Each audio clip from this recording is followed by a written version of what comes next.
네. 귀한 찬양 감사드립니다. 오늘은 다시 한번 부흥을 주소서라고 하는 제목으로 하나님 말씀을 나누도록 하겠습니다. 옆에 분하고 한번 인사하겠습니다. 다시 부흥이 일어나길 사모합시다. 이렇게 옆에 분하고 다시 한번 인사하겠습니다. 지금도 하나님의 기적의 역사는 계속되고 있습니다.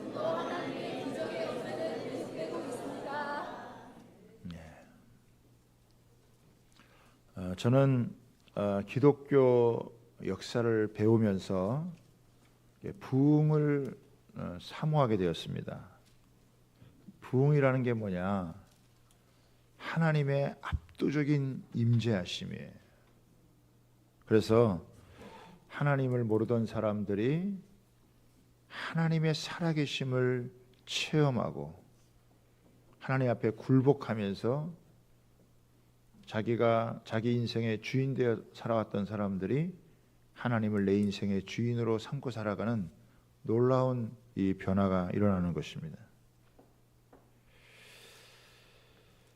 전 세계적으로도 여러분 부흥의 역사는 참 많았어요. 우리가 잘 아는 영국의 웨일즈의 부흥, 또 미국의 아주사의 부흥, 또 1903년에 원산 부흥, 또 1907년에 평양 대부흥, 또 최근에 일어난 것은 에즈베리 대학에서의 부흥입니다. 저는 특별히 이 평양 대부흥이 일어나기 전에 강원도 원산에서 부흥이 일어나서 그 부흥이 평양 대부흥으로 이어지는, 이 강원도가 굉장히 중요한 역할을 하고 있구나. 그래서 이제 통일 한반도의 부흥의 진원지가 춘천이 되면 좋겠다, 이런 마음을 가지고 하나님 앞에 계속 여러분 기도하고 있어요. 하나님의 살아계심을 경험하는 압도적인 이런 하나님의 이 임재 가운데서 정말 믿지 않는 사람들도 하나님을 인정할 수밖에 없는, 그리고 정치, 경제, 사회, 문화 모든 면에서 이런 변화를 가져오는 부흥, 소망하지 않을 수가 없죠. 근데 이 부흥의 원조는 초대교회입니다. 초대교회는 부흥의 부흥을 경험을 했어요. 이 초대교회는 정말 다양한 하나님의 이 역사, 이 부흥의 역사가 놀랍게 일어나게 되어진 것이죠. 이 부흥이 일어날 때 수많은 병든 사람들이 고침을 받았고, 또 사단에게서 풀려나고 마귀에게서 자유케 되어지고 사람들이 이렇게 회복이 되어지는 놀라운 역사가 일어났습니다. 초대교회에 왜 이런 부흥의 역사가 계속 일어났을까? 그것은 다른 게 아니라 영적인 파워가 강력했기 때문이죠. 그럼 왜 이렇게 영적인 파워가 강력했느냐? 그것은 집중력 때문이에요. 예수님에게 집중을 한 것입니다. 예수님에게 몰입을 한 거죠. 모든 것을, 이 관심과 모든 생각을 예수님께 초집중한 거예요. 초몰입을 하는 거예요. 그럴 때 이 하나님의 능력이 온 그 사도들을 통해서 성도들에게 또 많은 사람들에게 펼쳐지게 되는 놀라운 역사가 일어났습니다. 뭐 예수님 외에는 다른 걸 생각할 게 없었어요. 그야말로 주님에게 올인을 한 거죠. 그러나 우리가 살고 있는 이 세상은요, 우리 생각과 마음을 분산시키는 게 너무 많아요. 까딱하면 뭐 예배를 드리다가도 그냥 핸드폰 보고 있을 수 있고, 생각과 마음을 뺏기가 너무 쉽단 말이죠.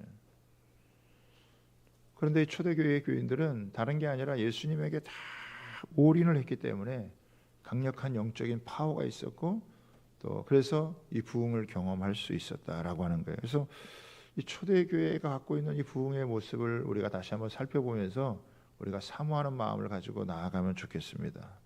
저는 우리 시대에도 하나님께서 여러분 부흥을 주신다고 믿습니다. 또 우리 시대에 무엇보다도 부흥이 필요하다라고 저는 여러분 믿어요. 부흥을 갈망하지 않을 수가 없어요. 그래서 우리는 하나님을 기대하고 기도하면서 기다리면 하나님의 기적이 일어난다. 하나님의 부흥의 역사가 일어난다라고 하는 것이죠. 그러면 이런 부흥의 역사가 일어날 때 이 초대교회를 통해서 드러나는 이 부흥의 역사가 어떤 모습이었는가라고 하는 것을 우리가 살펴보면 우리가 조금 더 기대와 소망을 가지고 우리가 준비하고 또 갈망하면서 나아갈 수 있겠죠. 첫 번째는 뭐냐면 이 부흥의 때는 치유의 역사가 많이 일어난다는 거예요. 치료받는 일이 많이 일어난다는 것입니다. 자, 12절을 보겠습니다. 사도들을 통하여 민간에 표적과 기사가 많이 일어나매. 여러분, 사도들을 통해서 민간에게 사람들에게 표적과 기사가 많이 나타났는데 표적이라는 것은 겉으로 드러난 흔적이고 기사라고 하는 것은 기이한 일들이라는 거예요. 그러니까 기이한 기적의 역사들이 겉으로 확연하게 드러나서 많은 사람들이 그것을 보고 하나님의 그 살아계심을 체험하는 그런 일이 일어났다라고 하는 것입니다. 너무나 이게 확연하게 드러났기 때문에 다른 사람들이 그것을 다 알 정도였다는 거예요. 15절을 한번 보십시오. 심지어 병든 사람을 메고 거리에 나가 침대와 요 위에 누이고 베드로가 지나갈 때 혹 그의 그림자라도 누구에게 덮일까? 이게 얼마나 강력하게 역사했던지 간에 이 베드로 사도의 그림자라도 이게 덮치면은 이게 치유가 일어날 것 같아가지고 그 침대와 요를 가지고 나갔다는 거예요. 여러분, 사도 바울 같은 경우에는 이 손수건을 그 갖다가 환자에게 댔을 때 그 병든 자가 치유받는 이런 역사가 일어났어요. 그럼 16절 보십시오. 같이 한번 읽어볼까요? 시작. 예루살렘 부근에 수많은 사람들도 모여 병든 사람과 더러운 귀신에게 괴로움을 받는 사람을 데리고 와서 다 나음을 얻으니라. 여러분, 이 하나님의 부흥의 때는 이런 역사가 있는 거예요. 병든 사람이 고침을 받고 더러운 귀신에게 괴로움을 받는 사람이 여러분 치료를 받는 거예요. 여러분, 지금 우리 21세기를 살아가고 있는 우리에게도 여러분 얼마나 의학이 많이 발전됐습니다. 그럼에도 불구하고요, 여전히 육체적인 고통과 아픔을 겪는 분들이 많아요. 정신적인 스트레스 가운데서 신음하고 있는 영혼들이 여러분 많아요. 신방을 해보면 어떤 분들은 잠을 잘 자지 못하는 불면증에 걸려 있기도 하고, 어떤 분들은 류마티스, 관절염, 또 속이 안 좋고 몸이 안 좋고 무기력해지고, 또 어떤 분들은 정신적으로 심적으로 여러분 고통을 받고 있다라고 하는 거예요. 이런 성도들의 모습을 보면 정말 하나님께서 좀 능력을 주셔서 이게 기도하고 치유가 일어날 수 있도록 여러분 막 기도를 안 할 수가 없죠. 저도 많이 기도하는 것 중에 하나가 뭐냐면 이 치유의 기름 부음이에요. 아픈 분들이 많으니까, 마음이 상한 분들이 많이 있으니까, 뭔가 세상에 살아가면서 이렇게 눌려 있는 부분들이 많기 때문에 하나님께서 이런 치유의 역사를 주시도록. 그런데 뭐 그래도 지금도 이런 일들이 뭐 일어나게 해요. 간헐적으로 일어난단 말이죠. 그러나 이 하나님께서 부흥을 주실 때는 이런 것들이 압도적으로 강하게 일어나는 거예요. 얼마나 이게 괴로움 가운데 신음하는 영혼들이 여러분 많냐 이거예요. 하나님께서 이런 부흥의 때에 이렇게 상처받고 아파하고 육신적으로는 병들고 마음에 상처받고 정신적으로 눌리고 영적으로 여러분 고통당하고 있는 그런 영혼들을 하나님은 살리기 원하시는 거예요. 회복하기 원하시는 거예요. 그 왜 부흥이 필요하냐? 하나님의 이 압도적인 임재는 이런 치유의 역사, 이런 회복의 역사가 일어나는 거거든요. 육체적인 치유가 일어나든지 정신적인 여러분 이런 치유가 일어나든지 이런 회복의 역사가 일어난다는 거예요. 물론 병원 가서 다 고치면 좋죠. 그렇지만 때로는 이 병원에서도 고칠 수도 없고 알 수도 없는 그런 병들이 있거든요. 또 마음의 이런 문제들은 누가 이거를 터치해주고 누가 이런 것들을 회복시켜 주냐 이거예요. 하나님의 부흥의 역사 때는요, 정말 이런 그 하나님의 치유의 역사들이 강력하게 일어나서 여기 보면 이 병든 자와 이렇게 귀신에게 이렇게 시달려서 괴로움 받던 사람들이 다 이렇게 치유받았다라고 하는 게 이게 참 너무 놀라운 거잖아요. 그렇죠? 하나님 지금도 이 사회 가운데, 이 세상 가운데 하나님 많은 아픈 사람들이 있고 고통받고 신음하고 있는 그런 영혼들이, 하나님 누가 그 영혼들을 만져주고 치유하고 회복시켜주고, 하나님의 손이 임해야 되는 거거든요. 하나님의 역사가 일어나야 되는 거거든요. 그런 필요한 거예요. 부흥을 갈망하는 것이죠. 두 번째는 뭐냐면 고난에 굴하지 않고 담대하게 그 복음을 전했다라고 하는 거예요. 이 부흥의 때는요, 복음을 전하는 사람들이 많이 일어나는 거예요. 이게 한두 사람이 아니라 이 부흥에 대한 역사를 보면은 뭐 이곳 저곳에서 그냥 여러 군데에서 하나님께서 이 사람 저 사람 들어가지고 강력하게 하나님의 복음을 전하는 사람들이 일어났는데, 이 초대교회의 모습을 보면 어떻게 해요? 이 복음을, 고난이 오고 시련이 오고 핍박이 와도 여기에 굴하지 아니하고 이 복음을 전하는 사람들이 일어났다는 거예요. 이 사도들이 그 역할을 감당을 했다라고 하는 것입니다. 여러분 17절과 18절에 보면은 대제사장과 그와 함께 있는 사람 즉 사두개인의 당파가 다 마음에 시기가 가득하여 일어나서 사도들을 잡아가지고 옥에 가두었다 그랬습니다. 아니 특별히 이 사두개인들은요, 예수님의 부활을 믿지 않는 사람들이에요. 그러니까 이 사람들은 뭐냐면 초자연적인 이런 역사를 믿지를 않아요. 아마 굉장히 이성적이고 합리적인 그런 사람들이었던 것 같아요. 그런데 아니 이 아주 평범한, 어떻게 보면 학문도 없는 이런 사도들을 통해 가지고 자신들은 꿈도 꾸지 못하는, 생각지도 못하는 이런 기적의 역사가 나오고, 뭐 병든 사람이 고침을 받고 귀신이 떠나가고 이런 놀라운 이 역사들이 일어나게 되어지니까 막 마음속에 시기가 가득하게 되어진 거예요. 이 시기라고 하는 게 참 무섭죠. 자기는 못하는데 다른 사람들이 해나가는 것을 보이게 되어지니까 자신들은 종교적인 권력을 갖고 있는데 뭐 이름도 없는 평범한 그 제자들이 뭐 사람들의 병을 고치고 사람들을 살려내고 그러니까 이게 막 시기가 가득해요. 그 시기가 이 제자들을 핍박하는 대로 나아간 거예요. 그래서 그들을 잡아가지고 옥에 여러분 가두어 버립니다. 여러분 한번 생각해 볼 것은요, 이 사두개인들에게 왜 이런 기적의 역사가 안 일어나느냐? 종교인들에게는 안 믿으니까 안 일어나는 거예요. 여러분 안 믿으면 일어날 수가 없어요. 그럼 제자들에게는, 사도들에게는 왜 일어나느냐? 믿기 때문에 일어나는 거예요. 그러니까 우리는 초자연적인 현상에 대해서 마음의 문을 열어둬야 된다. 사람으로는 불가능해도 하나님은 얼마나든지 가능할 수 있다라고 하는 것에 대해서 어떻게 문을 열어둬야 된다. 그럴 때 하나님이 역사하시는 것을 보게 되는 줄 믿으시기를 바랍니다. 이들이 그냥 이 사도들을 잡아다가 옥에 가두었어요. 그런데 옥에 가두었는데 어떤 일이 벌어졌습니까? 19절에 보면은 주의 사자가 밤에 옥문을 열고 끌어냈다는 거예요. 여기서 주의 사자는 누구냐면 천사를 의미하는 것입니다. 여기서 끌어낸다라고 하는 것은 뭐냐면 강권적으로 잡아챈다라고 하는 의미가 있어요. 왜? 강권적으로 잡아채가지고 그들을 이끌어낸 거예요. 왜 이렇게 했느냐? 급하기 때문이다라고 하는 것이죠. 하나님이 보시기에 뭔가 급한 일이 있는 거예요. 뭐가 급하냐?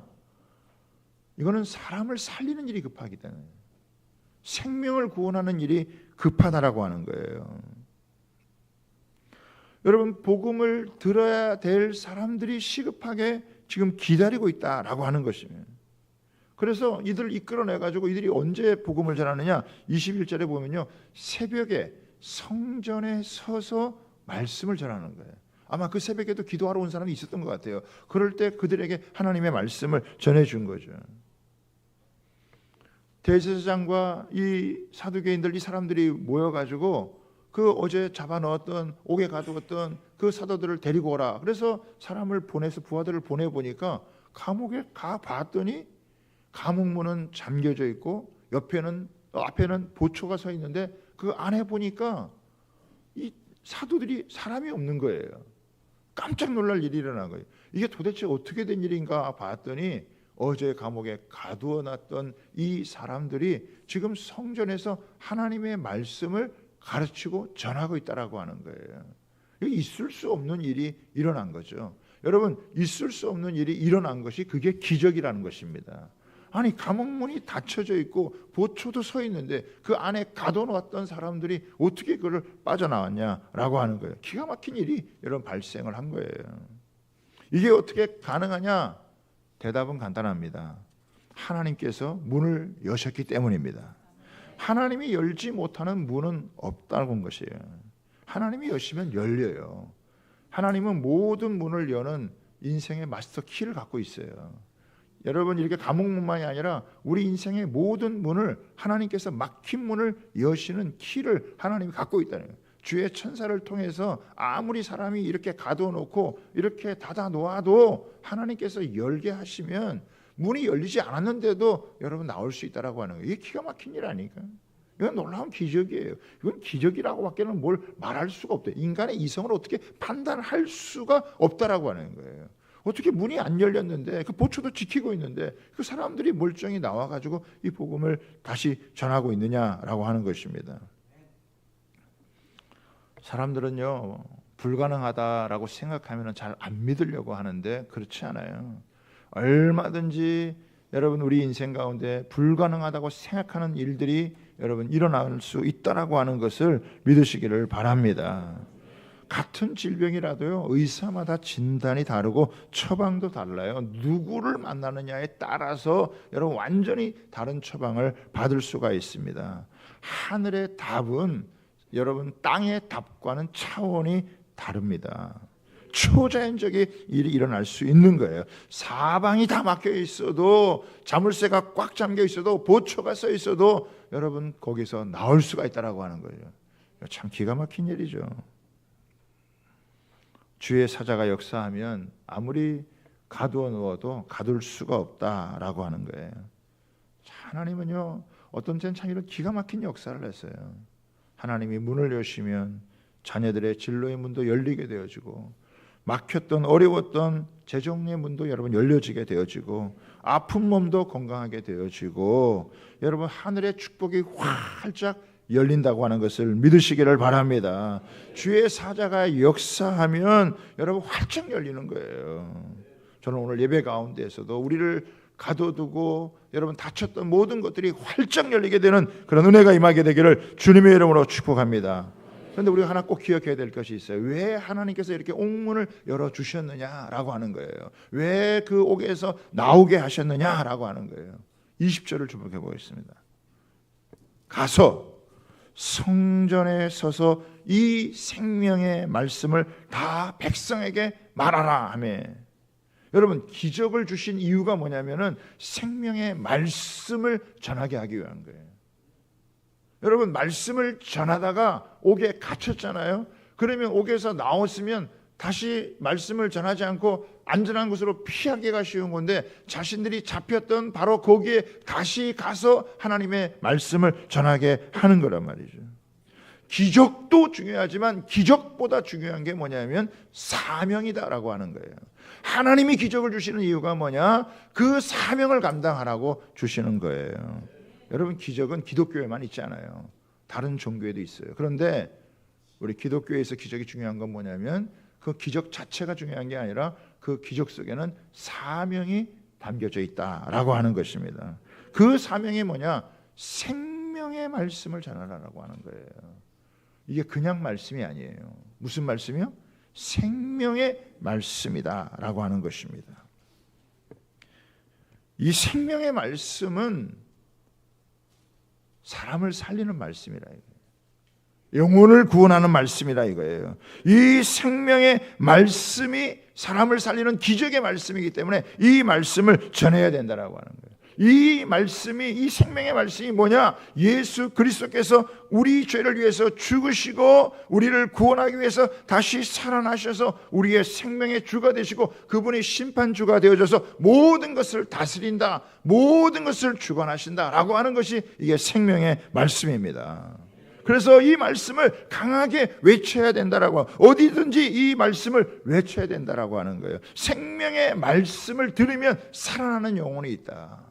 이 생명의 말씀을 들으면 회복되는 영혼이 있다라고 하는 거예요. 구원받는 영혼이 있다라고 하는 거예요. 인생의 문제가 풀린다라고 하는 것입니다. 하나님은 여러분 급하세요. 복음을 들은 사람들은 느긋할 수 있지만은 복음을 듣지 못한 사람들의 입장에서는 이게 급할 수 있습니다. 나는 뭐 구원 받았으니까 느긋할 수 있잖아요. 그러나 구원 받지 못한 사람들은요 급해요. 하나님 보시기에는 그들도 살려야 돼요. 복음을 기다리고 이미 접한 입장에서는 뭐 시급할 것이 없지만 복음을 기다리고 있는 그 입장에서는요 이 생명의 말씀을 듣고 살아나는 것이 너무나 중요하기 때문에 하나님께서 이렇게 감옥에서 건져내서 다시 말씀을 전하게 하는 거예요. 여러분 복음을 전하면 살아나고 생명의 말씀을 들으면 살아나고 생명의 말씀을 듣지 못하면 여러분 살지 못한다라고 하는 거예요. 그러니까 하나님 입장에서는 급할 수밖에 여러분 없죠. 우리가 여러분 선교사님들을 우리 한국교회가 지금 많이 보내서 선교 사역을 하게 있잖아요.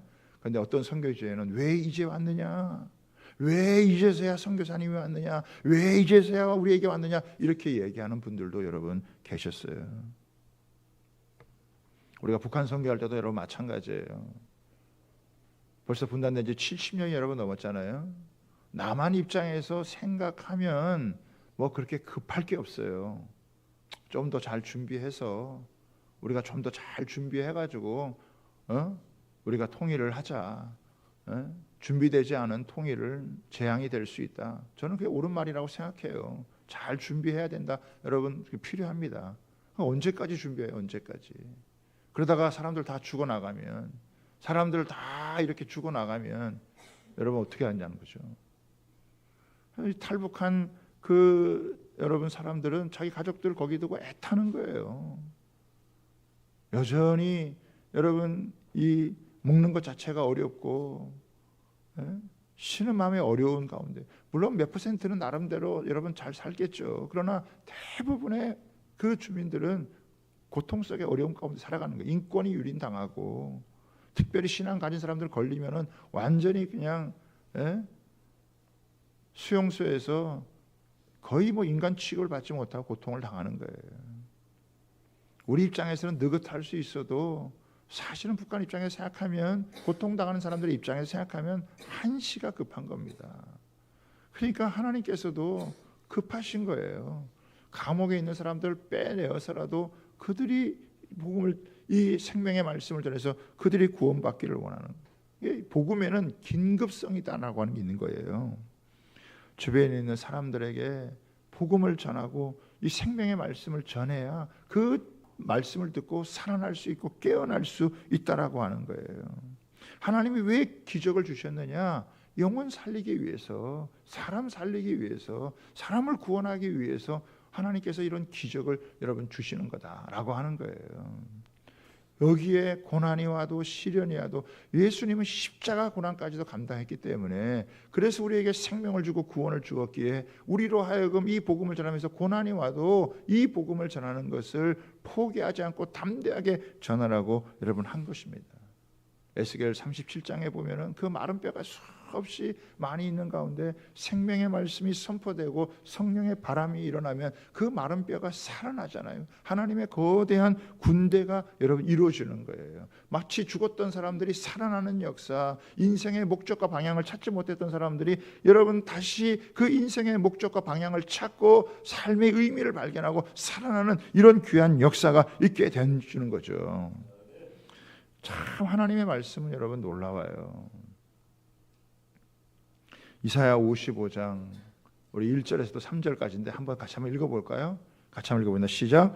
오라 너희 목마른 자들아 물로 나오라 돈 없는 자도 오라 너희는 와서 사 먹되 돈 없이 값없이 와서 포도주와 젖을 사라 너희가 어찌하여 양식 아닌 것을 위하여 은을 달아주며 배부르게 하지 못할 것을 위하여 수고하느냐 내게 듣고 들을지어다 그리하면 너희가 좋은 것을 먹을 것이며 너희 자신들이 기름진 것으로 즐거움을 얻으리라 너희는 귀를 기울이고 내게로 나와서 들으라 그리하면 너희의 영혼이 살리라 내가 너희를 위하여 영원한 언약을 맺으리니 곧 다윗에게 허락한 확실한 은혜니라. 사람은요 먹고 살아가는 것만이 다가 아니에요. 하나님의 말씀을 들어야 제대로 들어야 내 영혼이 사는 줄 믿으시기를 바랍니다. 이 영혼이 핍절해가지고 영혼이 메말라가지고 신음하는 영혼들 많거든요. 저도 이렇게 신방하다가 참 신방이 감사한 게 뭐냐면, 이게 신방을 하다가 하나님께서 한 해 동안 주신 이 말씀을 가지고 같이 말씀을 풀고 이렇게 함께 기도하는 건데, 그 말씀이 어느 순간 딱 터치가 되어지면 그 말씀이 그 가정 가운데 역사하시는 은혜를 경험하게 되어져요. 어떤 분들은 막 눈물을 흘리게 되어지고, 어떤 사람들은 근심과 염려 가운데 있었던 것이 그때 쫙 풀어져서 자유케 되어지는 은혜도 임하게 되어지고요. 하나님께서 놀랍게 역사하시는 거예요.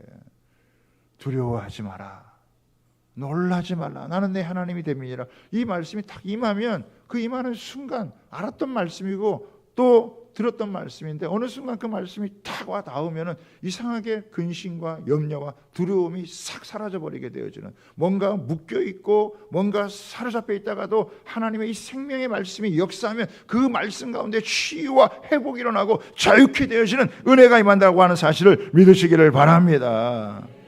잘못하면요, 살아갈수록 절망과 좌절감, 나이 들수록 절망과 좌절감에 사로잡히기가 쉬워요. 그런데 하나님의 말씀이 그 영혼을 딱 잡으면 그 말씀의 능력으로 세상을 이겨나갈 수 있는 힘을 얻는다라고 하는 것입니다.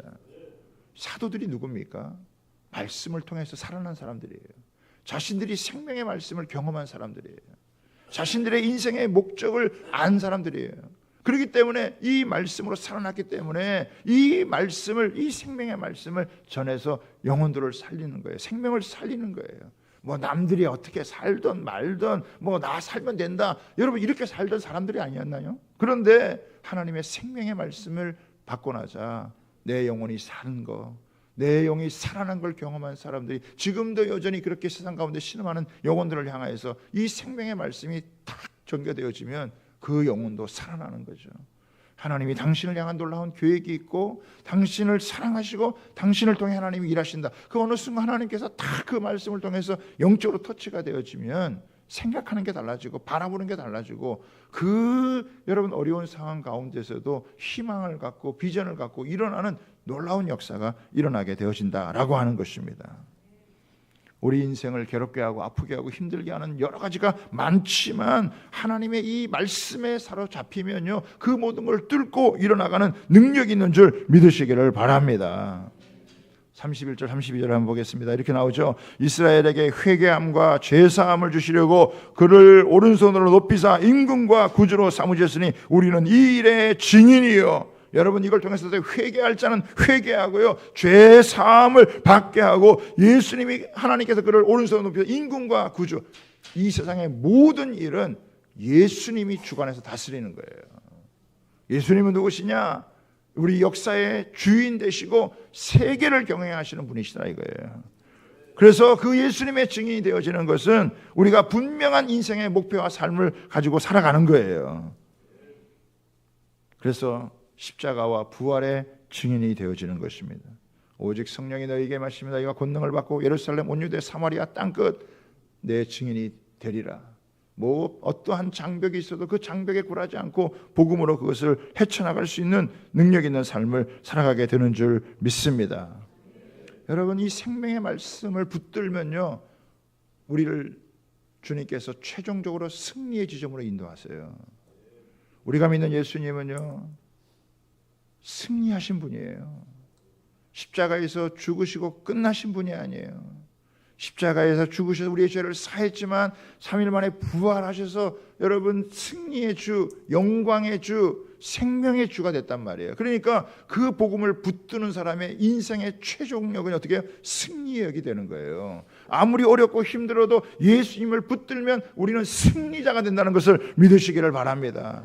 그 십자가 튼튼히 붙들고 나아갈 때 부활의 능력을 경험하게 되어지는 그런 삶을 살아가게 된다는 것입니다. 하나님은 못하시는 게 없으세요. 어떠한 인생의 문제라도, 어떻게 꼬여져 있는 우리 인생의 문제라도 하나님께서는 푸시고 여러분 회복하신다라고 하는 것입니다. 여러분 세상은 우리를 가둬두려고 해요. 우리를 감옥에 가둬두고 우리를 제대로 활동하지 못하게 만들지만, 그러나 하나님은 우리를 자유케 하셔서 회복케 하시는 줄 믿으시기 바랍니다. 염려의 감옥, 근심의 감옥, 질병의 가독, 이런 것에 여러분 가둬두려고 하지만 주님은 그 모든 것을 여시고 우리를 자유케 하시는 은혜가 있다고 하는 사실을 믿으시기를 바랍니다. 빌립보서 2장 16절에 보면 이런 말씀이 있습니다. 생명의 말씀을 밝혀 나의 다름질이 헛되지 아니하고 수고도 헛되지 아니하므로 그리스도의 날에 내가 자랑할 것이 있게 하려 함이라. 아멘. 이 생명의 말씀을 밝히는 거, 이게요 마지막 날에 하나님 앞에 자랑할 것이 있는 삶이 되어지는 것입니다. 이 생명의 말씀이 밝혀지면 기적이 일어나고 사람들이 살아나고 회복되어지고 이 말씀의 능력에 하나님께서 권세를 주시는 거예요. 옥문은 그대로 있고 지키는 사람도 있지만 나와서 그 복음을 전하게 하고 이 생명의 말씀을 전하게 하는 가운데 수많은 영혼들이 주님을 믿고 여러분 돌아오는 역사가 일어나는 거죠. 사랑하는 여러분, 복음을 믿고 살면요 우리 인생이 절대 밋밋하지 않아요. 정말 다이나믹하고 기이한 역사들이 펼쳐지고 세상에 이런 일이 있을 수 있나라고 하는 일들이 풀려간다는 거예요. 수없는 방해와 해방이 있어도, 죽을 고비가 있어도 하나님이 보호하시고 지켜주시고 하나님께서 이 복음으로 살리는 역사, 구원하시는 역사, 그 일을 펼쳐 가신다라고 하는 것입니다. 핵심은요 기적이 일어나느냐 안 일어나냐라고 하는 것이 중요한 것이 아니라 우리의 존재의 이유가 중요한 거예요. 우리는 무엇 때문에 존재하느냐, 무엇 때문에 사느냐, 이 생명의 말씀을 밝혀서 이 땅 가운데 하나님의 나라가 임하게 하고 죽은 영혼들을 살리고 병든 자들을 고치고 여러분 이 망가지고 잘못된 것들을 치료하고 회복하는 일에 하나님께서 이 생명의 말씀으로 이 일을 이루신다라고 하는 사실입니다. 저와 여러분들이요 이런 이 복음을 가지고 살아갈 수 있게 되기를 바랍니다. 그래서 이 생명의 말씀을 붙들어서 저만이 아니라 우리 모든 성도들이 그 생명의 말씀을 밝혀서 그 말씀의 능력으로 여러분 모든 근심과 염려와 두려움을 몰아내고 살리는 일에 쓰임받는 그런 은혜가 있게 되기를 바랍니다. 겉으로는 멀쩡한 것 같은데 여러분 이 사회는 속으로는 너무나 많은 사람들이 죽어가고 있어요. 병들어 있어요. 망가져 있어요. 중독에 사로잡혀 있습니다. 수많은 중독에 영혼들이 신음하고 있어요. 무엇이 그것을 살릴 수 있을 것 같아요? 대통령 잘 뽑으면, 국회의원 잘 뽑으면 여러분 그게 살릴 것 같냐고요. 오히려 더 문제 꼬이는 경우가 많아요. 생명의 말씀만이 이 땅을 살리는 줄 믿습니다. 이 사람들을 살리는 줄 믿습니다. 그래서 어려움이 와도 힘들어도 방해가 있어도 해방이 있어도 생명의 말씀을 여러분 붙들면 거기는 살아나는 거예요. 하나님의 기적의 역사를 보게 되어지는 줄 믿습니다. 그리고 마지막인데 이 말씀은 제가 이제 다음 주에 조금 더 말씀을 나누고요. 세 번째는 뭐냐면 예수님의 이름으로 능력을 당하는 것을요 오히려 기뻐했어요. 우리 여러분 마지막 절 한번 여러분 볼까요? 5장 우리 41절 40절서부터 한번 보겠습니다. 40절 보면 이렇게 나와요. 그들이 옳게 여겨 사도들을 불러들여 채찍질하며 예수의 이름으로 말하는 것을 금하고 놓으니, 그러니까 이들이 막 죽일 수는 없으니까 제거하고자 했는데 제거할 수는 없으니까 그냥 채찍질해서 놓았는데 어떤 일이 벌어졌습니까? 41절 시작. 사도들은 그 이름을 위하여 능력받는 일에 합당한 자로 여기심을 기뻐하며 공회 앞을 떠나니라. 그들이 날마다 성전에 있든지 집에 있든지 예수는 그리스도라고 가르치기와 전도하기를 그치지 아니하니라. 여러분 우리가 편안하게 사는 것도 별일 없이 살아가는 것도 굉장히 감사한 일이지만 예수 복음을 전하다가 핍박을 받는 거, 예수 복음을 전하다가 능력을 받는 거, 어려움을 겪는 거, 이때 우리를 낙심시키거나 좌절하지 않고 오히려 여러분 이 예수님 때문에 능력 받는 걸 사도들은 기뻐한다. 이게 부흥이에요. 우리 속에서 일어나는 부흥. 내가 고난을 받아봐야 나를 구원하기 위해서 십자가 지신 그 고난이 얼마나 놀라운 것인지를 깨닫게 되어지고 그 십자가를 여러분 정말 제대로 깨닫고 사랑하는 사람이 되어지기 때문에 오히려 고난받는 걸 기뻐하게 되어지는 거예요. 이거는요 세상이 주는 이런 기쁨하고는 차원이 다른 것이죠. 예? 일이 잘 풀려서 일이 잘 돼서 형통하게 하는 이런 거하고는 또 차원이 다른 정말 이 예수님의 고난에 동참함으로 오게 되어지는 그 은혜가요 너무 깊다라고 하는 거예요.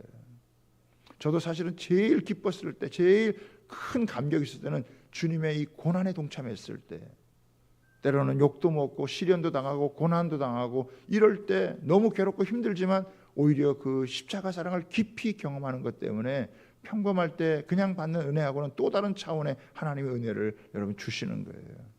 여러분, 오늘 우리가 부흥의 모습을 살펴보았습니다. 병든 사람, 아픈 사람들이 치유받고 회복되어지고, 어려워도 이 아프고 병들고 상하고 괴로운 걸 치유할 수 있는 것은 생명의 말씀밖에 없기 때문에 이 생명의 말씀을 전하는 하나님의 사람들이 부릴 때 일어나는 것이고, 또 이것 때문에 어려움을 겪어도 그 어려움을 어려움이라고 여기지 않고 좌절하거나 낙심하지 않고 오히려 기쁘게 여겼던 거, 이게 부흥이거든요. 저는 이런 부흥의 역사가 우리 10년 가운데 일어나게 되기를 주님의 이름으로 여러분 소원합니다. 그리고 우리 교회 가운데 임하게 되기를 바랍니다. 그리고 이것이 한국 교회 가운데 임하게 되기를 바랍니다. 하나님, 이게 부흥이에요. 하나님이 함께 그 임재 가운데서 아픈 사람이 치유되고 회복되어지고, 그 복음으로 사기가 살아나고 다른 사람을 살리고, 어려움이 와도 거기에 굴하지 않고 그 기쁨으로 이겨낼 수 있는, 예수가 그리스도다, 예수님이 메시아다, 예수님은 다 된다, 예수님을 통해서 모든 하나님의 역사들이 펼쳐지게 되어진다, 길이 없어도 길이 열린다, 막혀도 뚫린다, 회복되어진다, 아프지만 치료되어진다. 하나님께서 이런 놀라운 역사를 이 예수님을 통해서 이루어 가시는 줄 믿습니다. 그래서 예수님 우리의 소망이고, 예수님 우리의 힘이고, 예수님 우리의 능력인 것을 다시 고백하며 나아가는 저와 여러분 되시기를 주님의 이름으로 부탁하고